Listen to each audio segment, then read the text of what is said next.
আলা হযরত রহমতুল্লাহ আলাই উনি আলে রসুলদের প্রতি তথা সৈয়দজাদাদের প্রতি ইমাম আলা হযরত রহমতুল্লাহ আলাই কেমন শ্রদ্ধা, ভক্তি বা সম্মান করতেন? আসসালামু আলাইকুম রহমতুল্লাহি ওয়া বারাকাতুহু। হামিদা ওয়া মুসাল্লিম ওয়া মুসাল্লিমা। সুপ্রিয় শ্রোতাবিন্দু, সকলকে স্বাগত জানাচ্ছি আমাদের এই সুন্দর অনুষ্ঠানে। আমাদের জাহানের রাজা আপনাদের জন্য আসলে একজন মহৎ ব্যক্তিত্বকে জানার জন্য বা একজন দার্শনিককে জানার জন্য এনার জীবন চরিত্রের খুঁটিনাটি বিষয়গুলো জাতির সামনে উপস্থাপন করা খুব প্রয়োজন। কারণ এলে যাকে আপনি ভালোবাসবেন তার সম্পর্কে না জানলে ভালোবাসা কিন্তু পোক্ত হবে না। এই জন্য ওনাকে পুঙ্খানুপুঙ্খরূপে জানা দরকার।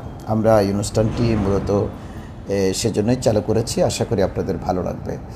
তো আমাদের স্নেহভাজন উপস্থাপক আনিসুর রহমান সুন্দর একটি প্রশ্ন উপস্থাপন করেছেন যে আলা হযরত তো অদ্বিতীয় নবী প্রেমিক বিশ্বে উনি রসুল করিম সাল্লাল্লাহু জন্য ফানাফির রসুল ছিলেন। পাশাপাশি রসুলকে যে ইনি প্রিয় নবীকে যেতে ভালোবাসতেন, এখন ওনার আল যারা সৈয়দজাদা যারা বংশ পরম্পরায় আমাদের পর্যন্ত এসে পৌঁছেছেন, ইনাদের প্রতি ইনার কেমন ভালোবাসা ছিল বা কেমন শ্রদ্ধা করছিল। সুন্দর একটা প্রাসঙ্গিক প্রশ্ন। এত সুন্দর প্রশ্ন উপস্থাপন করার জন্য আমাদের সঞ্চালককে আমি ধন্যবাদ জানাই।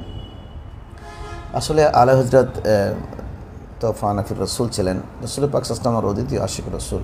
আপাতমস্তক আলা হযরতের পায়ের তালু থেকে মাথার তালু পর্যন্ত আগা গোড়াই যদি কেউ অপারেশন করে দেখে তাহলে এখানে ইশক রসুল ছাড়া আর কিছুই পাবে না। আল্লাহ নিজেই বলেছেন যে আমার যদি আমার কলবকে যদি দুভাগে ভাগ করা হয় বা আমার সিনাকে যদি দুভাগে ভাগ করা হয় তাহলে একদিকে পাবে লা ইলাহা ইল্লাল্লাহ, আর একদিকে পাবে মুহাম্মদুর রাসূলুল্লাহ। আমি এই দুই জাত ছাড়া আর কাউকে আমার কলবে আমি স্থান দেইনি। তিনি পারিবারিক জীবন করেছেন, লেখাপড়া ছাত্র পড়িয়েছেন, কিতাব বিনি করেছেন, সব কিছু নবীর স্বার্থে করেছেন। এনার প্রত্যেকটা কাজ ছিল আমার নবীকে সন্তুষ্ট করবার জন্য।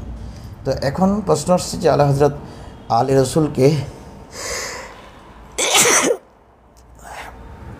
কিছুটা সর্দিজনিত কারণে আপনারা ক্ষমা করবেন। তো আলা হযরত আলী রসুল তো তার সৈয়দজাদাদেরকে কেমন ভালোবাসতেন, এটা প্রাসঙ্গিক প্রশ্নে এসে যায় যে নবীর এত বড় দিওয়ানা যে নবীর যারা আওলাদে পাক তাদেরকে কেমন ভালোবাসতেন, ইমামে হুসাইনি পাককে কেমন ভালোবাসতেন, গৌসে পাককে কেমন ভালোবাসতেন।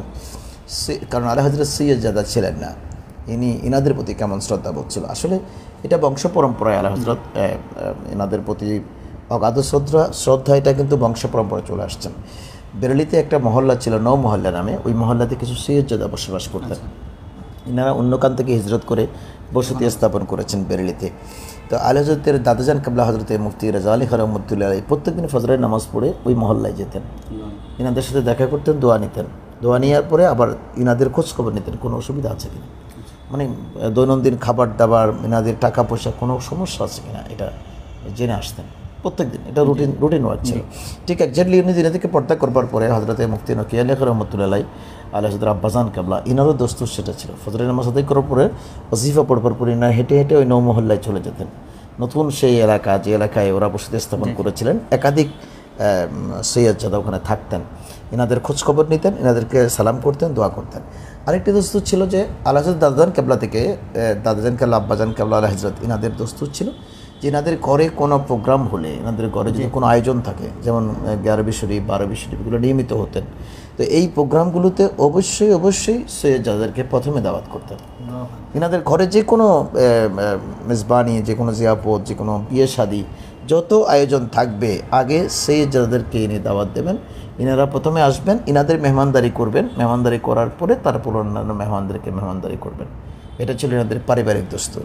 আলা হযরত আহমদ রাজা খান রাদিয়াল্লাহু তাআলা আনহু সৈয়দজাদাদেরকে এত বেশি মহব্বত করতেন যে ইনার 11 শরীফে বা 12 শরীফের সৈয়দজাদারা যখন আসতেন, এখানে যে তাবারুক হতো, এই তাবারুকগুলো হাতে হাতে, অনেক সময় সিন্নির তাবারুক হাতে হাতে পরিবেশন করা হতো। তো ইনি দস্তুর চালু করেছিলেন, সবাইকে বলে দিয়েছিলেন এটা যে আমার এখানে যারা সৈয়দজাদা আসবেন ইনাদেরকে সবসময় তাবারুক 2 প্যাকেট দেওয়া হবে। অর্থাৎ একজন সাধারণ মানুষকে 1 প্যাকেট, 1 পোটলা, সৈয়দজাদাকে 2 পোটলা। তো এটা অনেকে জিজ্ঞেস করেছেন, হুজুর আমরা কি দোষ করেছি বা এই জিনিসটা কেমন। ছাত্ররা জিজ্ঞেস করেছেন, হুজুর এটা কি একটু পার্সিয়ালিটি হয়ে যায় না? কারণ সেই কিছু মানুষকে 2টা দেবেন, কিছু মানুষকে 1টা দেবেন, হয়তো অন্য মানুষ এটা কীভাবে নেবে। অন্য মানুষকে তোমরা বলে দিও যে ইনারা হচ্ছেন সৈয়দজাদা। এটা আমি এই জন্য দিচ্ছি, ইনাদের প্রতি অবজ্ঞা করছি না। আমি ময়দানে মাহশরে আল্লাহ রাসূলের সামনে একেবারে কোনো কিছু দেখাতে না পারলে আমি সরকারকে বলবো যে ইয়া রাসূলুল্লাহ ইসলাম, আমি আপনাকে এমন মহব্বত করি, আপনাকে তো আমি পাইনি, জি আপনাকে পাইনি, আপনার আলকে পেয়েছি। অমুক অমুক আলে রসুলকে আমি এমন মহব্বত করতাম, আমার কাছে এমন অডেল সম্পদ ছিল না যে আমি তাদের পূর্ণ খেদমত করব, কিন্তু আমি আমার বাড়িতে যাওয়ার পরে আমি ইনাদের জন্য তাবরুকাতে 2টো প্যাকেট দিতাম, এটা আপনার ভালোবাসার দিক থেকে। এজন্য রসুল করিম সাল্লামের একটা দয়া আমার প্রতি থাকবে, নজর থাকবে, আমি আল্লাহ রসুলের সিজদাকে এমন বেশি ভালোবাসতেন। পাশাপাশি ইনি সবসময় সৈয়দজাদারা যখন ইনার বাড়িতে আসতেন, অন্যান্য মানুষরা যেমন জুমার নামাজের পরে, ঈদের নামাজের পরে অনেক মানুষ হযরতের সাথে মুসাফা করতেন, সবার সাথে কিন্তু মুসাফা করতেন। সৈয়দজাদা যখন আসতেন ওনার সাথে মুসাফা করতেন, মুসাফা করার পরে ওনার হাতে বুচা দিতেন। সৈয়দজাদা বয়সে ছোট হোক বা বড় হোক, ইনি বয়সে আলা হযরতের চেয়ে ছোটো হোক বা বড় হোক, উনি সেটা চিন্তা করতেন না, এনার হাতে বুচা দিতেন, উনি চুমু দিতেন হাতের মধ্যে। এটা এক্সট্রা একটা মহব্বত। অন্যান্য লোকদেরকে শুধু মুসাফা করতেন, কিন্তু আলা হযরত এনার সাথে মুসাফাও করতেন, আবার তার হাতে চুমু দিতেন। এভাবে আলা হযরত রহমতুল্লাহ আলাইহি এত সুন্দর করে তাদেরকে খেদমত করতেন। একবার দেখা যাচ্ছে যে ওনার ঘরের মধ্যে, এনার ঘরে একজন কম বয়সী সৈয়দজাদা দায়িত্ব নিয়েছিলেন, মানে উনি সৈয়দজাদা সেটা গোপন করেছেন, আলাদাকে বলেছেন যে আমি আপনার দরবারে বা আপনার এখানে আগন্তুক মেহমানদের খেদমত করার জন্য আপনার বাসায় থাকতে চাই। আল্লাহ বললেন ঠিক আছে, এরকম একজন মানুষ তো আমাদের দরকার, মেহমানরা আসবে, একটু মেহমানদারি করবেন, চা নাস্তা দেবেন, বা এনাদের কোনো দরকার হলে সেটা খেদমত করবেন, ঠিক আছে। এখন হঠাৎ করে একদিন ওনার কাজে যারা আছেন, ঘরের মধ্যে যারা সংশ্লিষ্ট সকলকে ডাকলেন, বললেন যে আপনারা আপনাদের পরিচয় প্রদান করুন। আপনাদের এক একজন এক এক পরিচয় দিয়েছেন, কারো পরিচয় মনে এখানে গোপন করা হয়েছে, কারণ আমি সঠিক পরিচয়টা দেবেন। তখন ওই যিনি কম বয়সী সৈয়দজাদা এনার দায়িত্ব নিয়েছিলেন বাড়িতে, তিনি হঠাৎ করে কেঁদে দিলেন, বললেন যে হুজুর আমারে মাফ করবেন, আমি তথ্য গোপন করেছি এজন্য যে আপনি আমারে রাখবেন না, কাজে রাখবেন না, আমি আপনার সান্নিধ্যে থাকতে চাই। আলে রসুল, আমি পড়ালেখা বেশি করবার সুযোগ পাইনি, কিন্তু আপনার সান্নিধ্যে থাকবার পরে আমার পড়ালেখার সুযোগ এসে যাবে, কারণ আমি আপনার সান্নিধ্যে থাকলেই আমার কাছে এলিম এসে যাবে, সেই চিন্তা করে আমি এখানে থাকবার নিয়ত করেছি, আমি আসলে সৈয়দজাদা। আল্লাহ হযরত বললেন যে আমি আমার ঘরে কারো না কারো শরীর পাক থেকে রসুলের পাক আমার খুশবু পাচ্ছিলাম, এতেই আমি স্থির সিদ্ধান্ত নিয়েছি যে আমার ঘরে একজন সৈয়দজাদা আছেন, এই জন্য আমি সবাইকে ডেকেছি। তো আজকে থেকে আপনি এখানে কোনো কাজ করার দরকার নেই, আপনি থাকবেন, যতদিন আপনি থাকবেন ততদিন আমার ঘরের মানুষজন আপনার খেদমত করবে, আপনার কোনো খেদমত। এবং ঘরবাসীর সকলকে ডাকলেন, এনার বিবি আন্দরমহলে যারা মহিলারা আছেন সকলকে ডেকে বললেন যে অমুক সৈয়দজাদা আমাদের ঘরে আছেন, উনি মেহমান হিসেবে থাকবেন, ইনি আলে রসুল, আজ থেকে উনি কোনো কাজ করবেন না, সবাই ওনার খেদমত করবেন, ইনার কাপড় চোপড় থেকে শুরু করে সব আমরা ধুয়ে মুছে দেব, ইনি শুধু থাকবেন, ইবাদত করবেন, আমাদের মজলিসে বসবেন, আমরা ইনার খেদমত করব। তো আসলে তো উনি খেদমত নেবেন না, এই কথা যখন ফাঁস হয়ে যায়, ইনি অল্প দিনের মধ্যে কিন্তু আল্লাহ তাআলা বাড়ি ছেড়ে চলে যান, ইনি রুখসত হয়ে যান, কারণ উনি তো আসছিলেন নিজে খেদমত করার জন্য। যখন উনি অন্যদিকে বিকশিত হয়ে গেলেন, কিন্তু উনি নিজকে আর এখানে রাখলেন না, অন্যত্র চলে গেলেন। আলা হযরত এইভাবেই কিন্তু সৈয়দজাদাকে খুব বেশি গুরুত্ব দিতেন। যখনই সৈয়দজাদা আসতেন, উনি যতক্ষণ পর্যন্ত ঘরে গিয়ে নির্দিষ্ট আসনে বসতেন না, আলা হযরত বসতেন না, আলা হযরত দাঁড়িয়ে থাকতেন এবং ইনার সাথে কথা বলতেন। একবার একজন আলী রসুল, ইনার যে ঘরে ইনি থাকতেন, যে ঘরে কুতুববিনী করতেন, পড়াশোনা করতেন, সেই ঘরটা একবার ভাঙ্গা হয়েছিল যেন ওই মেরামতের জন্য, যে ওনার পোর্শনটা ভাঙ্গা হয়েছিল। তো একজন সৈয়দজাদা উনি তখন ওনার মেজো সহোদর হযরতে হাসান রাজা খান রহমতুল্লাহ আলাইহির বাড়িতে থাকতেন, আর শেয়ারিং করতেন আর কি, এটা ভাঙ্গি মেরামত করা হচ্ছে।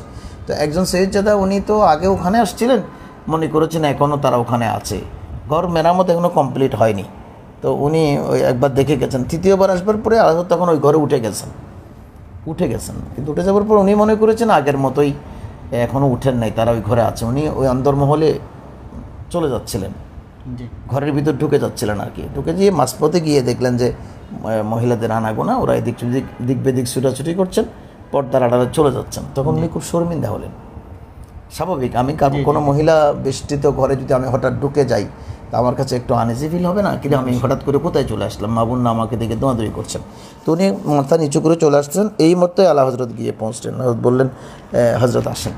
আলা হযরত উনি যে পেরেশান হলেন, অর্থাৎ একটা খারাপ সিচুয়েশনে পড়ে গেছেন যে আমি কোথায় চলে আসলাম, এটা আল্লাহ হযরত কিন্তু বুঝতে পেরেছেন। এই জন্য আল্লাহ হযরত বলছেন আমার ঘর থেকে একজন সৈয়দজাদা মুখ কালো করে বের হবে, এটা কিন্তু হয় না, এটা আমি নবীর সামনে চেহারা দেখাতে পারবো না। তখন ওনাকে নিয়ে গিয়ে আবার ওই ঘরে বসালেন, মহিলাদেরকে উনি ইশারা দিলেন সরে যাওয়ার জন্য, এবং ওই ঘরে বসে যতক্ষণ উনি কথা বলতে চেয়েছেন অতক্ষণ কথা বলেছেন।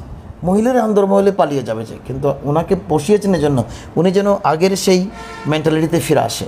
যখন ওনার মুখে হাসি দেখলেন তখন আল্লাহ ওনাকে ওখান থেকে নিয়ে ওই যেখানে বর্তমান সময়ে যেখানে স্টাডি করেন বসেন সেখানে তিনি নিয়ে গেলেন। তো উনি শুধু এটুকুন করেছেন যে আমার ঘর থেকে কোনো আলে রসুল মুখ কালো করে বের হবে না, অর্থাৎ সব প্যারেশানি নিয়ে বের হতে পারবে না, হেসে বের হতে হবে, কারণ আমি তো আলে রসুলের জন্য কোরবানি। এটা তো কারণ আলে রসুল প্রত্যেকজনাকে উনি নূর মনে করতেন। আল্লাহ রসুল যেমন নূর, আলে রসুলের নূর, এটা ওনার এটা কসিদে নূরের মধ্যে উনি সেটা স্পষ্ট করেছেন। তিনি একেবারে শেষ বইয়েরটা তিনি লিখছেন, তেরে নসলে পাকো মে হে বাচ্চা বাচ্চা নূর কা তু হে আইনে নূর তেরা সব গরানা নূর কা। উনি বলেছেন যে হুজুর আপনি তো আইনে নূর, নূরের খাজানা, কিন্তু আপনার সব ঘরওয়ালা শত সৈয়দজাদা কিয়ামত পর্যন্ত আসবেন তারা সবাই কিন্তু এক একজন নূর। সুতরাং নূর থেকে বিচ্ছুরিত আলু নেওয়া হচ্ছে ইমানদারের কথা। সবচেয়ে আমাদের কাছে যে জিনিসটি আমাদের অবাক লাগে সেটা হলো আলে রসুল আবুল বারাকাত আলে রসুল মারে হারাবি রহমতুল্লাহ আলা হযরতের পীরে কেবলা মারে হারাবি শরীফ।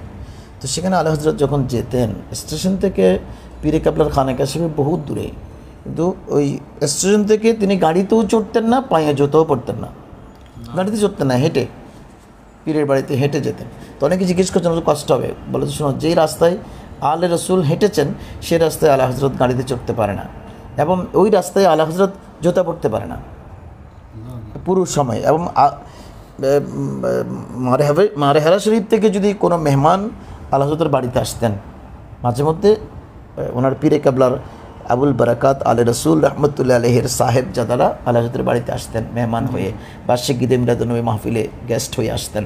তো আসলে আলা হযরত এনাদের জন্য খানা পরিবেশন করতেন নিজেই, আর পরিবেশন করতেন মাথায় করে, হাতে না। খানার পোটলাটা মাথায় নিয়ে আসতেন, অর্থাৎ এখন রুটি পরিবেশন হবে, রুটি এবং তরকারি সব আলা হযরতের মাথায়। সবাই আশ্চর্য হয়ে যেতেন, বললেন হুজুর আমাদেরকে দেন, বলে যে না আমি আল্লাহ রসুলের খেদমতটা আমাকে করার সুযোগ দাও। তো খেদমত তো হাতে নিয়ে নিলেও হয়, উনি মাথায় করে আনতেন। বলে যে ইনারা যে আমার নয়নের পুত্রই, যে ইনাদেরকে মাথায় করে আনলেও সে হক আদায় হবে না। এই ছিল আলা হযরতের প্রেম প্রীতি ভালোবাসা, এটা অনন্য অনন্য। পৃথিবীর মানুষ বর্তমান সময়ে যদি আমাদের যারা আলে রসুলরা আছেন, যেমন আমাদের বর্তমান শ্রীকুট শরীফের হযরত একরামি, বিশেষ করে দাদা হুজুর কেবলা সৈয়দ আমার শাহ শ্রীকুটি রহমতুল্লাহ আলাই, আমাদের তৈয়ব শাহ হুজুর কেবলা রহমতুল্লাহ আলাই, এবং আমাদের বর্তমান শেখে ফাল তাহের শাহ হুজুর কেবলা, তারপরে আমাদের পীর বাঙ্গাল সাহেব শাহ হুজুর কেবলা, হযরত মাশায়েখ, ইনাদেরকে যদি আলা হযরত পেতেন আমার মনে হয় এনাদেরকে ওনাদের জুতো মুবারক ওনার মাথার উপরে রাখতেন, কারণ আলা হযরত আলে রসুলের প্রতি এত ফেদা ছিলেন। এটাই কেবল হয় প্রেম, ওটা না থাকলে তো কোনো মানুষ আসলে বিজয়ী হতে পারবে না। আলেম বলেন, শরীয়ত বলেন, তরিকত বলেন, যত সিলসিলা বলেন, সব কিছুর মধ্যে সবার উপরে হচ্ছে প্রেম। এই প্রেমটা যার বেশি যত গাঢ় হবে রসুলুল্লাহর প্রতি, রসুলের আলের প্রতি, উম্মাতুল মুমিনিনদের প্রতি, তত তার জ্ঞান এবং তার আধ্যাত্মিক সাধনা বিকশিত হবে। এই যে আজকে উম্মুল মুমিনিনকে মানুষ আমাদের এক মৌলানা যে ওনার শানে বেয়াদবি করলেন, এরা আবার নবীর উম্মত দাবি করে, এটা আশ্চর্য। এরা কিন্তু আল্লাহ হযরত জীবন থেকে শিক্ষা নেওয়া উচিত। তারা মূলত ইচ্ছাকৃতভাবে এগুলো না, ইচ্ছাকৃত না, আল্লাহ তাদের নসিবে খারাপই রেখেছেন। এই জন্য তাদের যেহেতু তাদের নিয়ত গণ্ডগোল, আল্লাহ রাসূলের প্রতি তাদের প্রেম নাই, এটা তাদের কথাই বিকশিত হয়ে যায়। আমি যখন আমার অন্তরে খারাপই থাকলে যে কোনো এক কথায় মুখ ফসকে কিন্তু কথাটা বেয়াদবিটা বেরিয়ে যাবে, জাতির সামনে যেন জিনিসটা স্পষ্ট হয়ে যাচ্ছে আর কি। কিন্তু আমরা আলা হযরতের মাসলকে যারা বিশ্বাসী, আমাদের উচিত যে উম্মাতুল মুমিনিন, আলে রসুল, সৈয়দজাদা, আলেম উলামা, এনাদেরকে মহব্বত করা, এবং এই মহব্বতের মাধ্যমে আমাদের এলিম তথা আমাদের আধ্যাত্মিক জ্ঞান বিকশিত হবে, আমরা আল্লাহর নূর পাবো, রসুলুল্লাহর নূর পাবো। ধন্যবাদ।